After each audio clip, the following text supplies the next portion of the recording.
आज हम लोग लिमिट चैप्टर पे एक बहुत ही important topic L hospital rule पर डिस्कस करने वाले हैं। हेलो बच्चों, आप सभी का मोस्ट वेलकम मेरे चैनल मैथ्स वाइब आरपी पर। ये बहुत ही इंपॉर्टेंट टॉपिक है। इसका के क्वेश्चन बहुत ही शॉर्ट टाइम में और बहुत ही एक्यूरेट फॉर्म में सॉल्व होते हैं। सवाल ये उठता है कि ये किन क्वेश्चंस में किस तरह के फंक्शन में इंप्लीमेंटेबल होता है और कहां नहीं होता है और कैसे करते हैं। तो आइए बात करते हैं। ठीक है, अगर मान लें कोई फंक्शन दिया है लिमिट एक्स टेंड्स टू ए, जहां ए की वैल्यू फाइनाइट इनफाइनाइट कुछ भी पॉसिबल है, इशू ये नहीं है। फंक्शन आपका जो है ऊपर कोई और फंक्शन है, नीचे कोई और फंक्शन है। ये दोनों फंक्शन सिमिलर नेचर के भी और डिफरेंट भी हो सकते हैं, ये इशू नहीं है। किसी फंक्शन में किसी क्वेश्चन में लिमिट के इस रूल के इंप्लीमेंट होने की पहली कंडीशन ये है कि वो रैशनल फंक्शन के फॉर्म में हो, फ्रैक्शन के फॉर्म में हो। लेकिन केवल फ्रैक्शन के फॉर्म में हो जाने भर से आप ये रूल इंप्लीमेंट नहीं कर सकते हैं। इसके इंप्लीमेंट होने की पहली शर्त यह है कि x की दिए गए वैल्यू को न्यूमरेटर में और डिनोमिनेटर में सब्स्टिट्यूट करने पर जहां जहां भी x है, पूरे फंक्शन की वैल्यू 0/0 के फॉर्म में आनी चाहिए।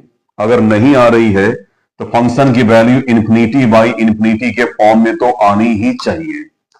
यानी जिस फंक्शन में उसके डिनोमिनेटर और न्यूमरेटर में x की वैल्यू a सब्स्टिट्यूट करने पर अगर वो 0/0 या ∞/∞ के फॉर्म में आ रहा है तो केवल उन्हीं क्वेश्चन में ये रूल, कौन सा rule, L hospital rule implement हो सकता है।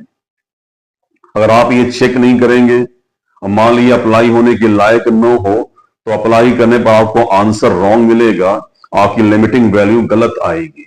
इसलिए 10 सेकंड का समय निकाल करके रफ में जा करके ये अच्छे से कंफर्म कर लिया कीजिए कि ये रूल यहां पर इंप्लीमेंटेबल है भी या नहीं। जब ये इंप्लीमेंटेबल वेरीफाई हो जाता है तो सवाल है कैसे अप्लाई करते हैं। तो अप्लाई करने का मेथड ये है कि अगले स्टेप में आते हैं, लिमिट को एज इट इज लेते हैं। न्यूमरेटर को हम लोग केवल न्यूमरेटर में डिफरेंशिएट करेंगे और डिनोमिनेटर को हम लोग डिनोमिनेटर में डिफरेंशिएट करेंगे और ये इंडिविजुअल होगा। यहां हम डिफरेंशिएशन का कोसेंट रूल इंप्लीमेंट नहीं करेंगे। क्या होता है कोसेंट रूल? तो आप सबने पढ़ा होगा, differentiation of numerator whole upon denominator that's equal to denominator d d x of numerator minus इसी एक्शन को रिवर्स कर देंगे, यानी numerator as it is, now differentiate denominator and in denominator, ठीक है, right denominator as it is. अब बाद में इसको हम स्क्वायर भी कर देते थे, इसे हम कहते हैं कोसेंट रूल, आप जानते हैं। तो इसको ऐसे नहीं करना है, टॉप के एक्सप्रेशन को टॉप में और जो दिया नीचे बॉटम में, उससे बॉटम में अलग अलग हम डिफरेंशिएट करते हैं। जो क्वेश्चन शुरुआत में टफ लग रहा था या जिसके लिए कोई फॉर्मूला या कोई ट्रिक, कोई पैटर्न दिमाग में नहीं आ रहा था, वो क्वेश्चन एल हॉस्पिटल को इंप्लीमेंट करने के बाद टॉप और बॉटम के एक्सप्रेशन को एक एक बार डिफरेंशिएट करने के बाद 60% मामलों में किसी न किसी स्टैंडर्ड फॉर्मूले या किसी न किसी स्टैंडर्ड पैटर्न को फॉलो करता हुआ दिख जाता है। लेकिन हर बार ऐसा नहीं होता है। कई क्वेश्चन ऐसे होते हैं जो एल हॉस्पिटल जैसे ब्रह्मास्त्र को लगाने के बाद भी 60% तो नहीं, लेकिन कुछ बार, कई बार, एक एक बार का डिफरेंशिएशन करने के बाद भी किसी फॉर्मूले या पैटर्न में सेट होता हुआ नहीं दिखते हैं।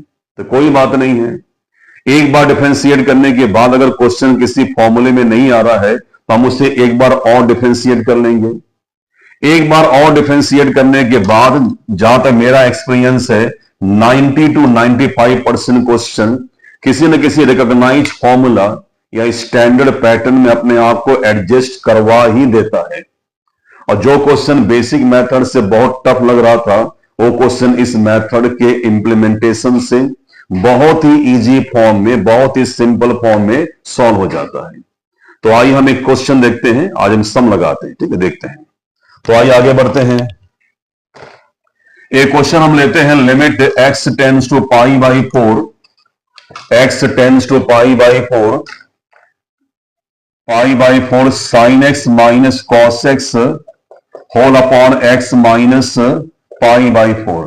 अगर आप इस क्वेश्चन को देखें, अगर आप इस क्वेश्चन में इस रूल को यानी एल हॉस्पिटल को अगर आप यूज ना करें तो ये क्वेश्चन जनरल फॉर्म में लिमिट निकालने के लिए आपको एक लंबे प्रोसेस में फंसा देगा।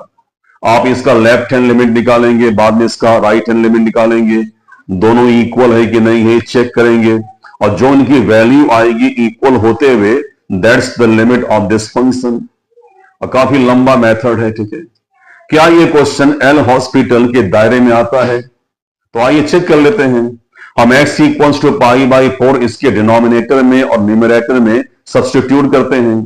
तो पाई बाई 4 जब आप यहां और यहां रखेंगे तो साइन पाई बाई 4 और कॉस पाई बाई 4 दोनों ही 1/√2 होते हैं, कैंसिल हो जाएंगे, तो न्यूमरेटर विल बी 0। जब आप इसी पाई बाई 4 को नीचे रखेंगे डिनोमिनेटर में तो पाई by 4 minus pi by 4 itself ये भी 0 हो जाएगा। यानी ये क्वेश्चन x के इस वैल्यू पर 0/0 का एक वैल्यू फॉर्म कर रहा है, यानी साफ है इस क्वेश्चन में हम यूज कर सकते हैं एल हॉस्पिटल। तो आइए यूज करते हैं, आगे बढ़ते हैं। तो limit x tends to pi by 4, L hospital को यूज करने का सिंपल मेथड है कि न्यूमरेटर को केवल न्यूमरेटर में और डिनोमिनेटर को केवल डिनोमिनेटर में अलग अलग इंडिविजुअली हम डिफरेंशिएट करते हैं। तो आगे बढ़ते हैं। Limit x tends to pi by 4 as it is, ठीक है। एक बात और भी है, अगर आप ये लिमिट का रूल डिफरेंशिएशन को पढ़ने के बाद पढ़ते हैं तो ये रूल्स आपके लिए काफी इजी गोइंग हो जाते हैं, काफी कंफर्टेबल हो जाते हैं।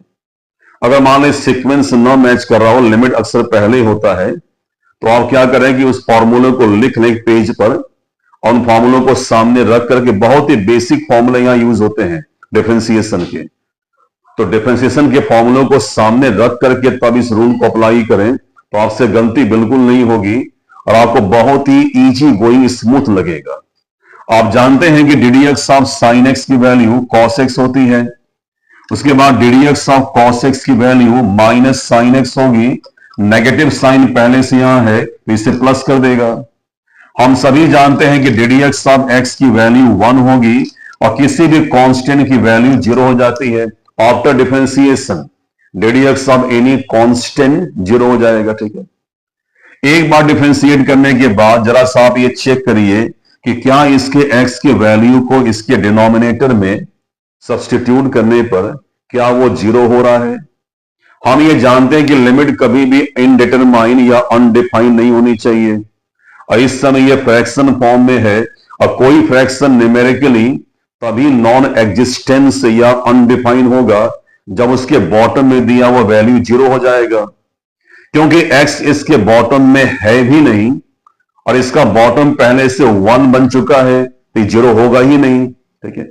यानी बॉटम जब 0 नहीं होगा तो इसके न्यूमरेटर में कोई भी वैल्यू आएगी बॉटम के नॉन 0 होने के चलते वो डेफिनेटली कभी भी अनडिफाइंड या नॉन एग्जिस्ट नहीं होगी, ठीक है। तो आगे बढ़ते हैं। हम इस x के वैल्यू को जहां जहां भी x से हम पुट कर देंगे तो ये हो जाएगा cos pi by 4 plus sine pi by 4, ठीक है। No need to show 1 in denominator, ये आपका कन्वर्ट हो गया। और सभी जानते हैं कि sign pi by 4 cos pi by 4 ये दोनों ही 1/√2 होता है। इनको सॉल्व कर लेंगे आपका आंसर √2 आएगा। तो ये बहुत ही आपको मैजिकली हेल्प करेगा लिमिट के प्रॉब्लम में। जैसे कि इंस्ट्रक्शंस हैं सीबीएसई और आईएससी काउंसलिंग के, आप इस रूल को एग्जामिनेशन में भी यूज कर सकते हैं, बस मेथड सही होना चाहिए और आपको वहां ये मेंशन करना होगा कि we are using L hospital rule in this question, they will be welcome you, ठीक है। ओके बच्चों, तो आज के लिए इतना ही, फिर मिलते हैं नेक्स्ट क्लास में, मिलते रहेंगे हम लोग। आप सभी से निवेदन है, रिक्वेस्ट है कि प्लीज मेरे चैनल को सब्सक्राइब करें, इसे लाइक करें। आपके इस मामूली मदद से टीचर को बहुत बड़ी हेल्प मिलती है, उसे काम करने के लिए मोटिवेशन मिलता है। तो आप सभी से सहयोग की उम्मीद करता हूं। मिलते हैं नेक्स्ट क्लास में।